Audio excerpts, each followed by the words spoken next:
Hola amigos, hola amigas, bienvenidos otra vez a mi canal.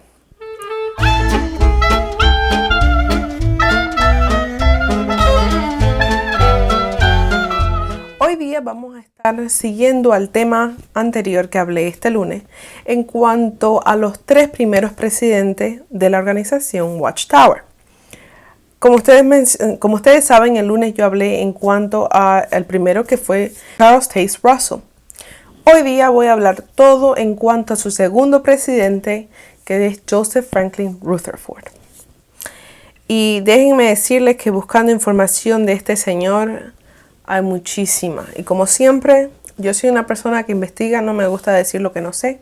Así que voy a dejar los links en la parte de abajo, donde ustedes pueden ir a ver las biografías y toda la información de donde yo he sacado esto. Así que vamos a hablar hoy día primero en cuanto a su matrimonio y su familia. Vamos a hablar en cuanto a su carrera como abogado. Vamos a hablar cómo surgió la relación entre él y Russell. Y como último, cómo llegó a ser presidente de la Watchtower. Y cuando fue presidente, cómo él fue como líder. Así que entremos a la información. Primeramente, él nació el 8 de noviembre de 1869 en una granja en el condado de Morgan, Missouri, Estados Unidos, en una familia bautista. Él tenía 16 años, él quería ir a la universidad. Entonces su padre le dio la opción de que vaya a la universidad con dos condiciones. Una, que él tenía que costearse sus propios estudios, su padre no iba a pagar por él. Y número dos, que él tenía que mantenerse trabajando para la granja de la familia. El señor Rutherford, el padre, él tenía bastantes hijos y hijas. Rutherford Jr., que es Joseph Rutherford, que para entonces se lo conocía como Joe. Él había visto crecer y había visto que algunas de sus hermanas habían ido a la universidad, de hecho eran profesoras. Entonces él también quería estudiar. Para eso, él buscó a un amigo y su amigo le prestó una cantidad de dinero con la que él pudo iniciar sus estudios como abogado. Eventualmente él decidió casarse a una edad bastante temprana. Matrimonio y familia. Rutherford se casó con María Malcolm el 31 de diciembre de 1891. Ellos dos tenían 22 años y tuvieron un hijo llamado Malcolm Cleveland el 10 de noviembre de 1892. Ahora, para mí esto fue noticia porque yo no sabía que Rutherford tenía un hijo. Porque cuando uno busca en la información de los testigos de Jehová, la biografía de Rutherford es más hacia la organización, lo que él contribuyó y cómo fue como presidente de la organización, cómo la adelantó, pero no hay casi nada de información de este hijo. Sin embargo, investigando, encontré de que primero la pareja se separó tras que Rutherford se hizo presidente de la Watchtower. Eso significó de que María Malcolm se mudó para California con su hijo hasta el día de su muerte. Y el otro punto interesante es que Malcolm, su hijo, nunca se hizo testigo de Jehová. Al contrario, él fue y hizo su servicio militar y estuvo como militar bastante tiempo. Cuando Joseph Rutherford murió, ninguno de los dos, ni la esposa ni el hijo, asistieron a su funeral. Los betelitas que lo conocían de cercano mencionaron de que tanto la esposa como Rutherford no se llevaban bien para nada. De hecho, ni siquiera se podían soportar. Por eso fue que ella se tuvo que mudar tan lejos. Aparte que también era por su salud. Pero uno pensaría, ok, ellos están viviendo lejos, ¿verdad? Porque él tenía que administrar la Watchtower en New York, mientras ella estaba en California por la temperatura, era más caliente. Ahora bien, cuando Rutherford se enfermó y dejó la sucursal o el centro en New York, él se mudó para la mansión que él había creado, que también lo voy a entrar en más detalles después, pero él se mudó para California, en Betzarim. Y estando a 2 horas de su esposa, ellos no se mudaron nunca más juntos. Ellos vivieron separados hasta que ambos murieron. Él murió primero y 20 años después murió ella. Pero ellos mantuvieron la separación por muchísimos años. Entonces ya estamos viendo un patrono. El primer presidente, lo mismo, el matrimonio no le funcionó, ellos se divorciaron. El segundo, lo mismo. Aunque no hubo escándalo ni nada, ellos se separaron por mucho tiempo. Y uno pensaría, ¿verdad? Si estos son líderes de una organización donde lo importante es el matrimonio, es la familia, ¿cómo es que sus matrimonios de ellos fallan? ¿Por qué? De modo, voy a dejar en la parte de abajo, lo voy a poner en la pantalla ahora, la dirección que ella tenía en California y la dirección de él en Betzarim, por si alguno de ustedes quiere saber. Ahora vamos a entrar en cuanto a la carrera que él tenía como abogado. En el año 1892, Rutherford se graduó como abogado, y esta fecha es muy importante, recuerden, el 1892. Después de que Joseph Franklin Rutherford comenzó a trabajar para el autoproclamado pastor Charles Russell en 1907, él actuó como el abogado principal de Russell, el consejero corporativo de la sociedad Watchtower y el profesor viajero de la sociedad Watchtower. Joseph Rutherford recibió muchísima publicidad engañosa cuando Charles Russell le dio a él el título de juez Rutherford. A partir de entonces, cada vez que los reporteros u otras personas preguntaban sobre los antecedentes del juez Rutherford, se le decía de que el juez Rutherford había ejercido la abogacía en Boonville, Missouri, desde 1889 y que el juez Rutherford también había sido un fiscal público para Boonville, Missouri, durante 4 años. El único objetivo que esto tenía era dar una impresión muy elevada de este hombre, de Rutherford. Ahora, ¿fue esto cierto? No. Esta es una vil mentira que la Organización de los Testigos de Jehová ha acarreado por muchos años. Inclusive, si ustedes buscan el día de hoy en su literatura, los proclamadores del reino, y buscan la historia de Rutherford, todavía mencionan lo mismo que mencionó Charles Russell en esa época, que él era un juez. Él no fue ningún juez. Para empezar, él ni siquiera estuvo como abogado en 1889, porque se recuerdan que yo les di una fecha. Él recién se graduó como abogado en 1892. 4 años de diferencia, los 4 años que dijo Charles Russell que él ya había estado ejerciendo como juez. Nada que ver. Él ni siquiera había terminado su carrera. Y en vez de ser el juez prestigioso que ellos lo muestran, en realidad Rutherford trabajó ocasionalmente como asistente del fiscal de procesos del condado de Cooper.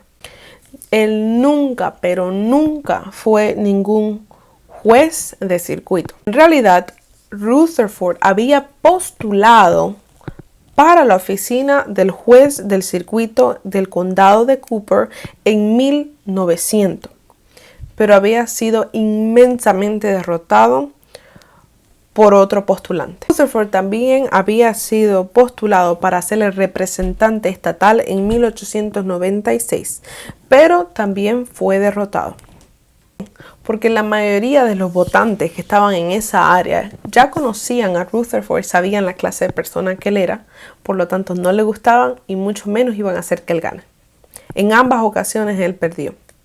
Esto es solamente un pedacito de información que yo les estoy dando de la cantidad que van a encontrar en los links. Además voy a tratar de poner un poquito más en mi blog para que ustedes puedan leer de ahí.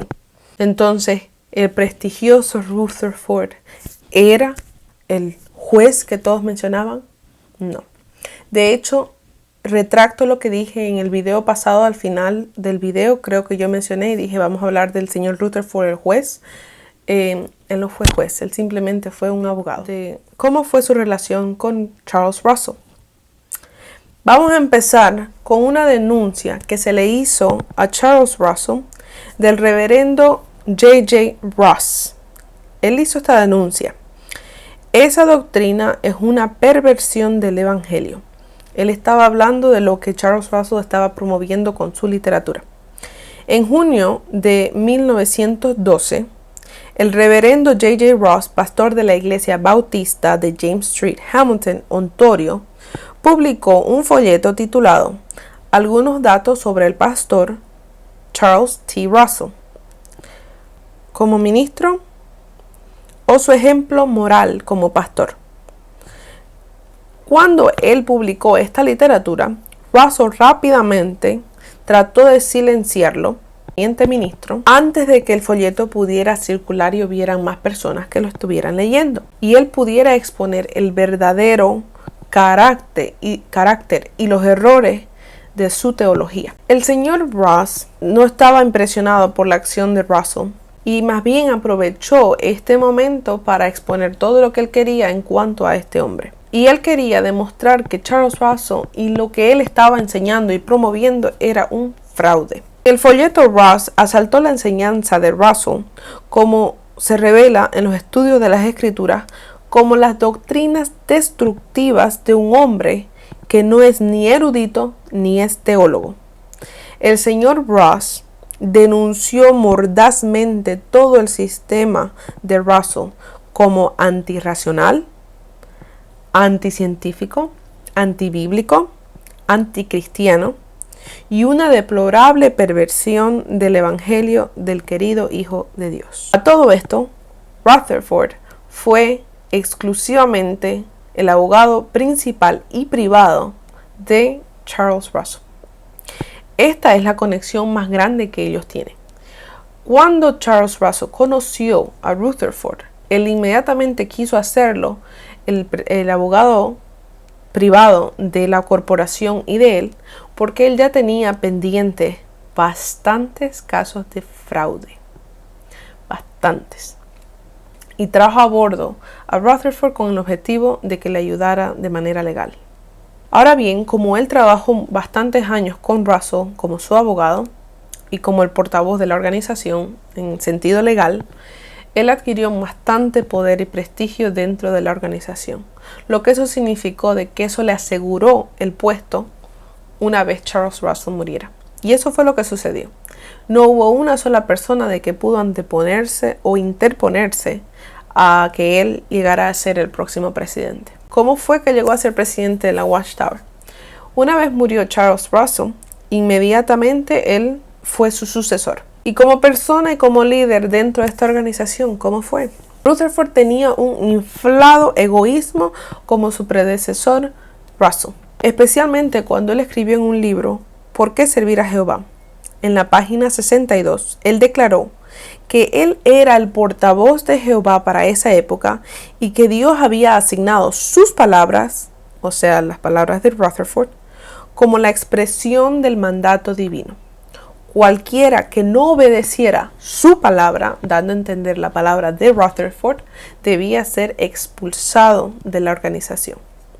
Ese era el castigo mayor para cualquier seguidor suyo. Lo veían los otros hermanos o sus seguidores. El estándar de comodidad de Rutherford y su conducta personal atrajeron bastantes críticas de algunos estudiantes de la Biblia. Testigos de Jehová de la época de 1930. Walter F. Salter, el ex gerente de la sucursal de la Sociedad de Canadá, escribió una carta pública a Rutherford en 1937, el mes que lo expulsaron de la organización, alegando que Rutherford tenía un exclusivo de residencias lujosas y caras que estaban localizadas en Brooklyn, Staten Island, Alemania y San Diego, California, así como 2 Cadillacs, y alegaron que en más de una ocasión había comprado para Rutherford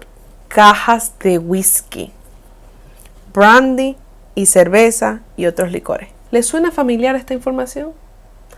¿Será que en la actualidad los cabezas de esta organización están haciendo lo mismo? Pues ya vimos hace poco que uno de ellos salió comprando exactamente el mismo tipo de alcohol que hace muchísimos años atrás, más de 100 años atrás, el segundo presidente de esta organización también hacía. En julio de 1939, Olin Moyle, asesor legal de la sociedad, o sea, el puesto que tenía Rutherford antes de que Charles muera, este era ahora el nuevo asesor legal, el nuevo abogado de la organización. él escribió una carta denunciando al presidente de la sociedad, que era Rutherford, en la que se quejaba del comportamiento de Rutherford. Se lo consideró excesivo e inapropiado. Rutherford hacía diferencia entre sus asistentes personales y la clase de alojamientos en los que ellos estaban con lo que les daba a los demás. Moyle lo acusó a Rutherford de trato cruel al personal, arrebatos de ira, discriminación y lenguaje obsceno o vulgar, y condenó su permiso de glorificación del alcohol en Bethel. O sea, y voy a mostrar una foto en este momento, los betelitas, y eso hasta el día de hoy, tenían acceso en demasía al alcohol. De hecho, hay otro canal que yo lo he mencionado allá antes en mi canal, que se llama Critical Thinker. Él es un ex betelita, donde él hace poco sacó unos videos, y los sigue sacando creo todavía, que hablan en cuanto a su vida en Bethel. Y una de las cosas que él mencionó fue esa, la gran cantidad de alcohol que se promueve y que se toma dentro de Bethel. Si ustedes quieren ver su video de él, lo voy a dejar en el link en la parte de abajo, pero justamente lo que él habla es exactamente lo que se menciona y lo que se denunció en cuanto a Rutherford. Él tomaba bastante y permitía de que otras personas también tomaran bastante licor. Al igual que su predecesor Russell, Rutherford tenía bastante problemas legales. De hecho, fue a parar a la cárcel por 9 meses por fraude, él y sus asociados. Y lo interesante es que la organización lo hace notar como que lo hizo por su fe, cuando en realidad era por transacciones fraudulentas. Ahora hemos llegado a nuestra hermosa Beth Sarim. En este momento voy a pasar a mostrar fotos de lo que esa mansión era. En hebreo, Beth Sarim quiere decir casa de príncipes. Es una mansión tipo casona de estilo español, con piscina, balcón, construida por la Watchtower Bible and Tract Society of Pennsylvania en el año 1929. En el libro Los Testigos de Jehová, Proclamadores del Reino, editado por la Watchtower, se menciona que el libro Salvación, publicado en 1939, explica el propósito de adquirir esta propiedad y edificar una casa para que hubiera una prueba tangible de que en efecto había en la tierra quienes firmemente creían en Dios, en Cristo Jesús y en su reino, y en que también los fieles de la antigüedad pronto serían resucitados para vivir en aquella casa. En aquel tiempo se creían que los hombres que iban a resucitar eran Abraham, José, David y otros más, que tendrían que ver el fin del sistema de cosas y serían los príncipes en toda la tierra. En 1950 se ajustó este punto de vista, dieron cuenta de que ellos serían resucitados después de Armagedón. Esto es todo lo que ponen en los libros. ¿Cuál fue la verdad? ¿Cuál fue en práctica Beth Sarim? Beth Sarim solamente fue una mansión muy hermosa que Rutherford se creó para sí mismo. Y era su lugar de trabajo y su lugar de vacación en los tiempos de invierno en Nueva York. Estaba en Nueva York el tiempo de verano y ya cuando hacía invierno, él se iba para la mansión que él se había creado en California. Él ocupó Beth Sarim desde 1930 hasta noviembre de 1941 como casa vacación, y al principio, desde 1941 ya hasta su muerte el 8 de enero de 1942, fue su casa permanente definitiva, ya que ahí fue atendido por cáncer de colon que él tenía muy avanzado. Cuando uno investiga y lee todo esto, se da cuenta otra vez, este otro señor, su único objetivo era vivir bien, era ser alguien prominente dentro de esta organización, y lo fue. Fue el presidente, fue la segunda persona más importante después de Charles Russell dentro de los Testigos de Jehová. Charles Russell y Joseph Rutherford fueron los que moldearon la organización. Por ejemplo, Charles Russell fue el que inició todas las cantidades de barbaridades de fecha que nunca se cumplieron. Y Rutherford fue el que instituyó muchos de los procedimientos antibíblicos que existen hasta el día de hoy. Uno de ellos fue la expulsión. Él fue nuestro queridísimo Rutherford, fue quien las instituyó y las estableció. ¿Por qué? Porque ambas estas dos personas añoraban el poder. Para ellos el poder y el dinero iban mano en mano. Y lastimosamente utilizaron a personas inocentes que creyeron en ellos y utilizaron el nombre de Dios para conseguir su objetivo. Y lo consiguieron, que es lo más triste. Porque ambas personas hasta el día de su muerte vivieron muy bien a costillas de sus seguidores, a costillas de otras personas. Pero vemos algún paralelo a lo que existe hoy. Claro que existen los paralelos. En ambos, tanto el cuerpo gobernante como estos dos presidentes viven gracias a lo que les proporciona esta organización. Charles Russell fue el dueño de la corporación. Joseph Rutherford, aunque ya no llegó a ser el dueño, disfrutó de absolutamente todo lo que tenía esta organización. Y ahora no solamente es una persona, ahora son 8 miembros de esta organización que están en el puesto que tenían tanto Rutherford como Charles Russell. Y estas 8 personas viven muy bien gracias a lo que sus miembros de abajo, de la categoría menor, les provee con sus donaciones y, como ya mostré en un video pasado, de dónde sacan ellos su dinero. Pero lastimosamente esa es la realidad de estos dos presidentes. No fueron más que dos charlatanes que se aprovecharon de las circunstancias para volverse ricos. En el próximo video voy a estar hablando en cuanto a Nathan Knorr y quién fue él como tercer presidente, cómo influyó, y así vamos a seguir aprendiendo juntos. Gracias por haber visto este video. Si tienen, como siempre, preguntas o alguna cuestión que quieren hablar conmigo, lo pueden dejar en los comentarios. Si les gustaría, pueden compartir estos videos con otras personas. Gracias por asistir a mi video y los veo en un próximo video.